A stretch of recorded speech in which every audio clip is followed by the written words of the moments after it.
నమస్కారం వార్తలకు స్వాగతం. ముందుగా ముఖ్యాంశాలు. మాజీ మంత్రి అంబటి రాంబాబు మీడియా సమావేశం, పలు అంశాలపై వివరణ.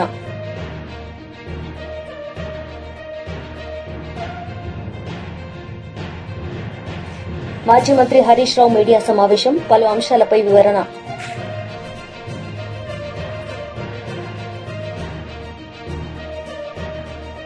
మాజీ మంత్రి అంబటి రాంబాబు మీడియా సమావేశం నిర్వహించారు. ఈ సందర్భంగా పలు అంశాలపై ఆయన మాట్లాడారు. ఆంధ్రజ్యోతి, ఈనాడు నేను ప్రత్యేకంగా మీకు చెప్పాల్సిన అవసరం లేదు, రాష్ట్ర ప్రజలకు కూడా చెప్పాల్సిన అవసరం లేదు. వాళ్ళు కూడా రాసినటువంటి రాతలు కానీ వారి టీవీల్లో చెప్పింది కానీ, ఇద్దరు తెలుగుదేశం కార్యకర్తలు దారుణ హత్యకు గురయ్యారు. చంపిన వాళ్ళు కూడా అదే గ్రామానికి చెందిన వారు. ఆధిపత్య పోరు కోసం వారికి సంబంధించిన తెలుగుదేశం వారే చంపారు. వాళ్ళు తోట వెంకటరామయ్య ఆయన తోట గురవయ్య, వీళ్ళిద్దరు బ్రదర్సు. జలిశెట్టి శ్రీనివాసరావు బొబ్బిలంటారు ఆయన. వీళ్ళు ఈ వర్గం వాళ్ళిద్దరిని చంపారు. ఇది ఆధిపత్య పోరు. రేపు జరగబోయేటటువంటి గ్రామ ప్రెసిడెంట్కి సంబంధించిన ఎన్నికల్లో వారి ఆధిపత్యం కోసం వీరిద్దరిని చంపారు అనేటువంటి మాట కూడా వారి పత్రికలే రాశాయి. దీనిలో ఎవరు చెప్పింది కాదు. దానిలో ఈనాడులో రాసింది నేను చదివి వినిపిస్తాను, తెలుగుదేశం పత్రిక కాబట్టి. శనివారం వెల్దుర్తి మండలం బొందిలవీడిలో జవిశెట్టి వెంకటేశ్వర్లు, కోటేశ్వరరావు అన్నదమ్ములు ఇద్దరిని కారులో ఢీకొట్టి హతమార్చారు. జిల్లా వాసులు ఉలిక్కి పడేలా చేసింది. సమస్యాత్మక గ్రామమైన వెల్దుర్తి మండలం గుండ్లపాడుపై ప్రత్యేక దృష్టి పెట్టకపోవడంతోనే హత్య జరిగాయని పోలీసులు వైఫల్యాన్ని పల్నాడు వాసులు ఎత్తి చూపుతున్నారు. పల్నాడు వాసులు ఎత్తి చూపుతున్నారు. ఇది పోలీసుల వైఫల్యం అనేటువంటి మాట చెప్పారు అక్కడ. మళ్ళా పక్కా నిఘా వైఫల్యం. ఈ నెల 21న జిల్లా ఎస్పీ కంచి శ్రీనివాసరావు గుండ్లపాడులో స్వయంగా పల్లె నిద్ర చేశారు. గ్రామంలో శాంతి భద్రతలకు విఘాతం లేకుండా ఉండాలని, ప్రశాంత వాతావరణంలో జీవించాలని హితబోధ చేసిన వర్గ పోరు ఆగలేదు. అంటే దిస్ ఇస్ ద వైఫల్యం, పోలీసుల యొక్క ఇన్ఎఫిషియన్సీ ఉంది అనేది ఈనాడు పత్రికలో రాస్తున్నారు. బహుశా ఎస్పీ గారు వాళ్ళకి నచ్చలేదు అనుకుంటా, తొందరలోనే ఎస్పీ గారిని ట్రాన్స్ఫర్ చేయాలనుకుంటున్నారో మరి ఏమో తెలియదు. అంటే పోలీసు వైఫల్యం వలన ఇది జరిగాయని చాలా స్పష్టంగా వాళ్ళు చెప్పారు. నేను ఎందుకు ఈ విషయం అంతా చెప్తున్నానంటే చాలా ఆశ్చర్యం. ఇరు వర్గాలు తెలుగుదేశానికి సంబంధించినవే, ఎప్పుడు వైసీపీకి సంబంధించిన వారు కాదు. ఈ తోట వెంకటరామయ్య వర్గం కానీ, జవిశెట్టి వెంకటేశ్వర్ల వర్గం కానీ, వీళ్ళిద్దరూ కూడా ఎప్పుడు వైఎస్ఆర్ కాంగ్రెస్ పార్టీకి సంబంధము లేనటువంటి రెండు వర్గాలు. ఈ రెండు వర్గాల ఆధిపత్య పోరులో ఒక తెలుగుదేశం వర్గం మరొక తెలుగుదేశం వర్గాన్ని చంపేస్తే వైసీపీకి ఏం సంబంధం అనేది ఇక్కడ ప్రశ్న. వైసీపీకి సంబంధం ఉందంట. ఈ హత్య కారణం మా పిల్లల రామకృష్ణారెడ్డి, పిన్నెల వెంకటరామిరెడ్డి, వీళ్ళిద్దరూ కారణమట. ఎఫ్ఐఆర్ పెట్టేశారు, రిజిస్టర్ చేసేశారు. ఏంటిది? రాజకీయ కక్ష కాదా అని అడుగుతా ఉన్నా. ఇది ధర్మమా అని అడుగుతా ఉన్నా. నేను చాలా సందర్భాలు చెప్పా, 307 పెట్టేస్తున్నారు. డెడ్ బాడీ లేదు కాబట్టి 307 పెడుతున్నారు. డెడ్ బాడీ దొరికితే 302 పెడతారు అని. వాళ్ళు డెడ్ బాడీ దొరికింది. తెలుగుదేశం వాళ్ళు నరుక్కున్నారు, చచ్చిపోయారు. 2 డెడ్ బాడీలు ఉన్నాయి. ఏం చేయాలి ఇప్పుడు? తెలుగుదేశం వాళ్ళ మీద కేసు పెట్టాలి, ఎవరు చంపారో వాళ్ళని పెట్టాలి. అట కాదంట. రాజకీయ కక్షతో రామకృష్ణారెడ్డి, వెంకటరామిరెడ్డి ఇద్దరు అన్నదమ్ముల్ని కూడా ఈ కేసులో పెట్టాల్సిందే అని పెట్టేశారు. ఎక్కడికి పోతున్నారని ఆలోచించమని మనం చేస్తాం. మాజీ మంత్రి హరీష్ రావు మీడియా సమావేశం నిర్వహించారు. ఈ సందర్భంగా పలు అంశాలపై ఆయన మాట్లాడారు. పోరాటాలు, యుద్ధాలు జరుగుతాయంటే నీళ్ల కోసం జరిగిన సందర్భాలు ఎన్నో ఉంటాయి. నీరు ఎంత ముఖ్యమైందో మనం చిన్నప్పుడు సింధు నాగరికత గురించో పుస్తకాల్లో చదువుకున్నప్పుడు ఎక్కడ నీరు ఉంటుందో అక్కడ నాగరికత ఉంటుందని కూడా చదివేవాళ్ళం. ఇవాళ తెలంగాణ ఉద్యమం పుట్టింది కూడా నీళ్ల నుంచే పుట్టింది. సో అంత ప్రాధాన్యత కలిగినటువంటి నీళ్లకు సంబంధించి ఈ రాష్ట్ర ప్రభుత్వము గుడ్లప్పగిచ్చి చూస్తూ రాష్ట్ర ప్రయోజనాలు తీవ్రంగా దెబ్బతింటుంటే, రాష్ట్రానికి తీరని నష్టం జరగబోతుంటే ఈ రాష్ట్ర ప్రభుత్వం పూర్తిగా విఫలం చెందుతూ ఉంది. అందువల్ల అట్లాంటి ఒక ప్రధానమైనటువంటి అంశం మీద ఈరోజు మేము మాట్లాడాలనుకుంటా ఉన్నాం. ఇలా కాంగ్రెస్ ప్రభుత్వం అధికారంలోకి వచ్చిన తర్వాత రాష్ట్ర సాగునీటి ప్రయోజనాలు కాపాడడంలో పూర్తిగా విఫలం చెందింది రేవంత్ రెడ్డి ప్రభుత్వం. నాడు సమైక్య ఆంధ్రప్రదేశ్లో సీమాంధ్ర నాయకుల వల్ల తెలంగాణ ప్రాంతానికి తీవ్రమైన నష్టం జరిగింది. నేడు స్వరాష్ట్రంలో కాంగ్రెస్ పాలకుల వల్ల, కాంగ్రెస్ నాయకుల రూపంలో ఈ రాష్ట్రానికి తీవ్రమైన నష్టం వాటిల్తా ఉంది. ఉమ్మడి పాలనలో కొనసాగిన జలదోపిడి నేడు కాంగ్రెస్ పాలనలో కూడా మళ్ళీ మొదలైంది. ఆనాడు ఉమ్మడి రాష్ట్రంలో కూడా ఇదే తెలంగాణ కాంగ్రెస్ నాయకుల చేతగాంతనం వల్ల, ఇదే తెలంగాణ కాంగ్రెస్ పార్టీ నాయకుల యొక్క పదవుల కోసం పెదవులు మూసిన తీరు వల్ల ఆనాడు స్వరాష్ట్రంలో తీవ్రమైన నష్టం జరిగింది. నేడు కూడా మరి గురుదక్షిణ చెల్లించుకుంటున్నారా, పదవులు కాపాడుకోవడానికి పాకులాడుతున్నారా, కారణాలు ఏమైనా కూడా ఈ రాష్ట్రానికి, ఈ రాష్ట్ర ప్రజలకు శాశ్వత ద్రోహానికి ఈరోజు కాంగ్రెస్ పార్టీ పాల్పడతా ఉంది. ఒకటి కాదు, రెండు కాదు, శాశ్వతంగా 200 టీఎంసీల గోదావరి జలాలను తరలించుకుపోయేటువంటి కుట్ర జరుగుతూ ఉంది. గోదావరి బంకచెర్ల ప్రాజెక్ట్ ఏదైతే ఆంధ్రప్రదేశ్ ప్రభుత్వం తలపెట్టిందో, ఈ ప్రాజెక్టు నిర్మాణం వల్ల తెలంగాణకు తీవ్రమైన నష్టం జరగబోతూ ఉంది. పైకి ఏం మాట్లాడుతున్నారు, ఏముంది ఏదో సముద్రంలో కలిసే నీళ్లు తీసుకుపోతే తప్పేంది అని మాట్లాడుతూ ఉన్నారు. మరి గోదావరిలో అన్ని నీళ్లు ఉన్నదే నిజమైతే, సముద్రంలో కలిసే నీళ్ళు అయితే మరి తెలంగాణ రాష్ట్ర ప్రభుత్వము గోదావరి మీద ప్రాజెక్టులు చేపడితే ఎందుకు మోకాలడ్డం పెట్టిండ్రు? తెలంగాణ ప్రభుత్వం చేపట్టిన ప్రాజెక్టులను రద్దు చేయాలని, అనుమతులు ఇవ్వొద్దని ఆ రోజు కేంద్ర ప్రభుత్వానికి లేఖల మీద లేఖలు ఎందుకు రాసిండ్రు? ఇదే చంద్రబాబు నాయుడు గారి ప్రభుత్వము ఆ రోజు కాళేశ్వరం ప్రాజెక్టుకు మనకు అన్ని అనుమతులు వచ్చినాయి. ఒకటి, అన్ని ప్రాజెక్టుకు రావాల్సిన సిడబ్ల్యూసి నుంచి 9 డైరెక్టరేట్ల నుంచి తెచ్చాం, ఎన్విరాన్మెంట్ క్లియరెన్స్ తెచ్చాం, లాస్ట్కు టీఏసీ ద ఫైనల్ క్లియరెన్స్ కూడా ఆ రోజు మేము తెచ్చుకున్నాం. ఇదే తెలుగుదేశం ప్రభుత్వం ఆనాడు 2018లో అధికారంలో ఉన్నప్పుడు కేంద్ర జలవనరుల శాఖకు రాసిన ఉత్తరం ఇది. ఇందులో చాలా స్పష్టంగా ఏం రాస్తారంటే,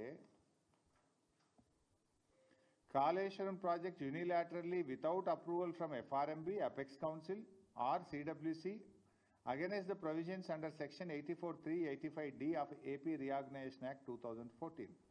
As per 11th schedule at para 7 of AP Reorganization Act 2014, no new projects based on water resources arrived at based on appropriate dependability criteria on Godavari or Krishna rivers can be taken up by the state of Telangana or state of Andhra Pradesh without obtaining sanction from Apex Council. ఇది మీరు రాసిందే. అయితే ఆ రోజు కేంద్ర ప్రభుత్వం కాళేశ్వరం కొత్త project కాదు, Pranahita Chevella కొనసాగింపే Kaleshwaram project అని చెప్పి ఆ రోజు కాళేశ్వరానికి కేంద్ర ప్రభుత్వం అన్ని అనుమతులు కూడా ఇచ్చింది. ఇట్లా చాలా ఉత్తరాలు రాశారు. చివరికి మనం తుమ్మిళ్ళ లిఫ్ట్ ఇరిగేషన్, మన భక్త రామదాస్ లిఫ్ట్ ఇరిగేషన్ కట్టాం గోదావరి మీద. భక్త రామదాస్ అనేది కూడా ఆల్రెడీ ఉన్న ఆయకట్టే, అది ఎస్ఆర్ఎస్పిలో భాగంగా ఉన్న ఆయకట్టుకు టేలెండ్కు నీళ్లు రావడం లేదని మనము చిన్న లిఫ్ట్ పెట్టి పాలేరు నియోజకవర్గానికి నీళ్ళు ఇచ్చాం. ఈ లిఫ్ట్ కూడా ఆపేయాలి, దీన్ని రద్దు చేయాలి, ఈ లిఫ్ట్ కట్టనీయొద్దు అని చెప్పి కూడా అప్పటికి ఆంధ్రప్రదేశ్ ప్రభుత్వం కేంద్ర ప్రభుత్వానికి సిడబ్ల్యూసికి లేఖ రాసింది. ఇట్లా చాలా లెటర్లు. ఇది వైసీపీ లీడర్ మీడియా సమావేశం నిర్వహించారు. ఈ సందర్భంగా పలు అంశాలపై ఆయన మాట్లాడారు. అంశాల ద్వారానే చంద్రబాబు నాయుడు గారి ముఠ అర్థం చేసుకొని ప్రజల నుంచి దృష్టిని మరల్చడానికి, ఆ నిజాలని ప్రజలకు నుంచి కొత్త కొత్త అబద్ధాలతో వారందరినీ కూడా దృష్టి మరల్చడానికి నిత్యం చంద్రబాబు నాయుడు గారి ముఠ ప్రయత్నం చేస్తూనే ఉంది. అందుకనే రాజ్యాంగబద్ధంగా ఏర్పడినటువంటి సంస్థల నుంచి కానీ, కోర్టులు కానీ, జడ్జిలు కానీ ఎవరు కూడా ట్రయల్ చేయకుండానే ఎల్లో ముఠ ట్రయల్ చేసేస్తా ఉంది. ఇక్కడ ఎక్కడ రాజ్యాంగబద్ధంగా ఏర్పడినటువంటి సంస్థలు కానీ, కోర్టులు కానీ, జడ్జి గారులు కానీ ఎవరు కూడా ట్రయల్ చెయ్యకుండానే ఎల్లో ముఠ ట్రయల్ చేస్తోంది. ఎంత దుర్మార్గం ఇది! జగన్మోహన్ రెడ్డి గారి మీద కావాలనే విష ప్రచారం చెయ్యాలని, బురద జల్లాలని నిత్యం ఇదే పని పెట్టుకుంటా ఉంది. ఎల్లో ముఠ ఇదే పని పెట్టుకుంటా ఉంది. వాళ్ళే ఆరోపణలు చేస్తారు, వాళ్ళే ఆధారాలు ఉన్నాయంటారు. చివరికి ఆధారాలన్నీ కూడా చెరిపేశారని కూడా వాళ్ళే అంటా ఉన్నారు. ఇవన్నీ ఎందుకు చేస్తా ఉన్నారంటే, ఈ లిక్కర్ పాలసీలో ఏదో స్కామ్ జరిగిపోయిందని ఒక కట్టుకథ అల్లి కక్షపూరితంగా కొంతమందిని ఇరికించి జైల్లో పెట్టారు. వారందరూ ఇప్పుడు కోర్టుల దగ్గర బెయిల్ పిటిషన్లు వేస్తుంటే మళ్ళీ సరికొత్త ఆరోపణలు చేసి వ్యవస్థల్ని ప్రభావితం చేయాలని నానా రకాలుగా ప్రయత్నాలు చేస్తూ ఉన్నారు. అందులో భాగంగానే రోజుకొక కొత్త బేతాళ కథ అల్లుతా ఉన్నారు. మొన్నటి వరకు రకరకాల మాటలు మాట్లాడారు. ఇప్పుడేమో కొత్తగా ఇంకొక బేతాళ కథ సృష్టించి డేటా మాయమైపోయింది, డేటా డిలీట్ చేశారు, డేటా కనబడట్లేదని ఒక కొత్త కథ మాట్లాడుతూ ఉన్నారు. ఇది ఒక కొత్త బేతాళ కథ. ఇది ఇందులో 350 టెరాబైట్ల డేటా లేకుండా డిలీట్ చేశారని, ఫోరెన్సిక్ కూడా దొరకకుండా చేశారని కొత్త బేతాళ కథలో రాశారు. బీఆర్ఎస్ మహిళా లీడర్ మీడియా సమావేశం నిర్వహించారు. ఈ సందర్భంగా పలు అంశాలపై ఆమె మాట్లాడారు. మాత్రమే కాదు, భారతదేశం యొక్క పరువు, తెలంగాణ యొక్క పరువు, హైదరాబాద్ పరువు ఈరోజు ప్రపంచంలోనే పోయిందని చెప్పక తప్పదు. అట్లాంటి దుస్థితి ఈరోజు హైదరాబాద్కి, తెలంగాణ రాష్ట్రానికి తీసుకొచ్చినారు ముఖ్యమంత్రి రేవంత్ రెడ్డి గారు. చాలా బాధతో ఈ విషయాన్ని చెప్తా ఉన్నాం. మన భారతదేశ మహిళ అంటే ప్రపంచ దేశాల్లో కూడా ఒక మంచి గౌరవాన్ని ఇచ్చే పరిస్థితి ఉండేది. కానీ ఈరోజు అన్ని దేశాల్లో కూడా మనం మహిళల పట్ల ఎట్లా నడుచుకుంటున్నాము, ఎట్లా వ్యవహరిస్తున్నాం అనే విషయంలో ఈరోజు చాలా బాధతో మీ ముందుకు వచ్చాను. ప్రపంచ సుందరి పోటీలు హైదరాబాద్ వేదికగా జరుగుతున్నందుకు మరి సరే, చాలా గొప్ప గొప్ప కంపెనీలు వస్తాయి,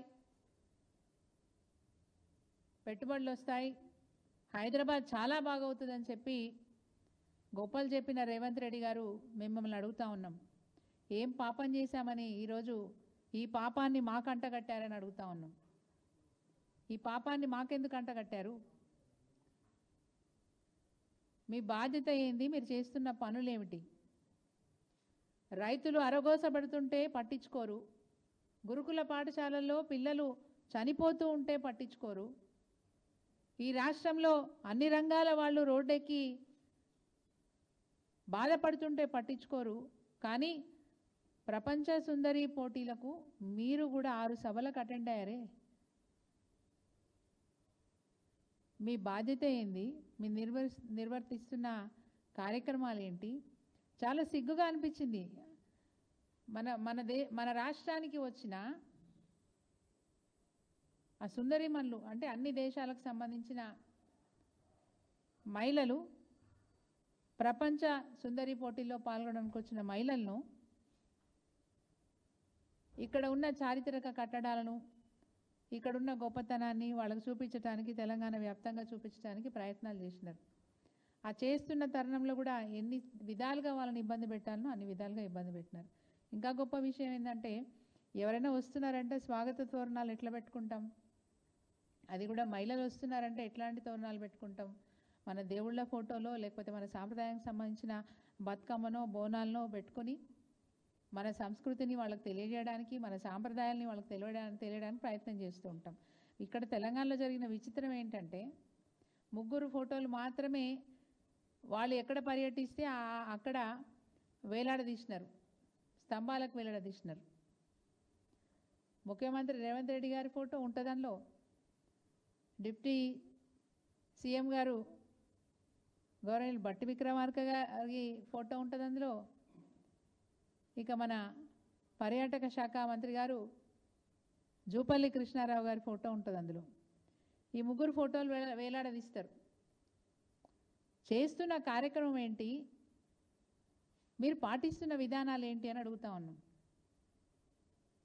అనేక సాంప్రదాయాలు ఉన్నాయి మన రాష్ట్రంలో. ఆ సాంప్రదాయాల్ని వాళ్లకు పరిచయం చేసే విధంగా మీ విధానాలు ఉండాలా? దిష్టి బొమ్మల్లాగా మీ 3 ఫోటోలు పెట్టుకుంటూ బీజేపీ లీడర్ మీడియా సమావేశం నిర్వహించారు. ఈ సందర్భంగా పలు అంశాలపై ఆమె మాట్లాడారు. కాంట్రాక్టర్ నుంచి రికవరీ చేస్తామని వాళ్ళు చెప్తున్నారు. ఇన్ఫాక్ట్ ఈ లేఖ చూస్తూ ఉంటే ప్రభుత్వం దగ్గర నుంచి వాళ్ళు రికవరీ చేయడానికి సిద్ధంగా ఉన్నట్టు తెలుస్తుంది. కాంట్రాక్ట్ కంపెనీలే ఆ కాళేశ్వరంలో ఏదైతే ఖర్చు, రిపేర్ ఖర్చు కానివ్వండి, పరీక్షల ఖర్చు కానివ్వండి, మిగతా ఏవైతే ఇన్వెస్టిగేషన్స్ ఏవైతే జరిగినాయో వాటన్ని ఖర్చును కూడా ప్రభుత్వం నుంచి రికవరీ చేయడానికి వాళ్ళు సిద్ధంగా ఉన్నారు. అంటే ఒక విధంగా ఇన్ని రోజులు కాళేశ్వరం కూలిపోయి ప్రభుత్వానికే నష్టం, ఇప్పుడు మళ్ళీ రిపేర్లు చేయించి మళ్ళా ఆ డబ్బు కూడా మళ్ళీ ప్రభుత్వం వెచ్చిస్తే ఇక మొత్తం రాష్ట్రం దివాలా తీసే పరిస్థితి వస్తుంది. నాకున్న సమాచారం ప్రకారం ఈ 7వ బ్లాకు ఏదైతే కుంగిపోయిందో అది పనికి రాదు, 7వ బ్లాక్ తీసేయాలి. 6వ బ్లాకు 8వ బ్లాక్ మధ్యలో మొత్తంగా స్ట్రక్చర్ మొత్తం కింది నుంచి ఫౌండేషన్ సీకెంట్ పైల్ టెక్నాలజీ ఏదైతే యూజ్ చేసినారో మరి ఆ సీకెంట్ పైల్స్ యూజ్ చేస్తారా, వేరే ఫౌండేషన్ టెక్నాలజీ యూజ్ చేస్తారా, ఇది సెకండరీ. కానీ మొత్తంగా 7వ బ్లాకు 6వ బ్లాకు 8వ బ్లాకు మధ్యలో అనుసంధానం చేసే 7వ బ్లాక్ ఏదైతే ఉందో పూర్తిగా పునర్నిర్మాణం చేయాలి, రీకన్స్ట్రక్షన్ చేయాలి. నాకున్న సమాచారం ప్రకారం ఈ 3 బ్యారేజీలకు ఎన్డీఎస్ఏ సూచించిన ఏవైతే ఇచ్చిన సిఫారసుల మేరకు మనం చేయాలనుకుంటే దాదాపు 10,000 కోట్ల ఖర్చు అవుతుంది. 10,000 కోట్లు ఖర్చు అవుతుంది. వార్తలు ముగించే ముందు ముఖ్యాంశాలు మరోసారి.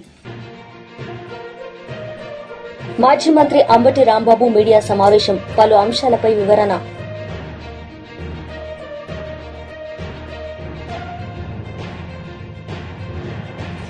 మాజీ మంత్రి హరీష్ రావు మీడియా సమావేశం, పలు అంశాలపై వివరణ.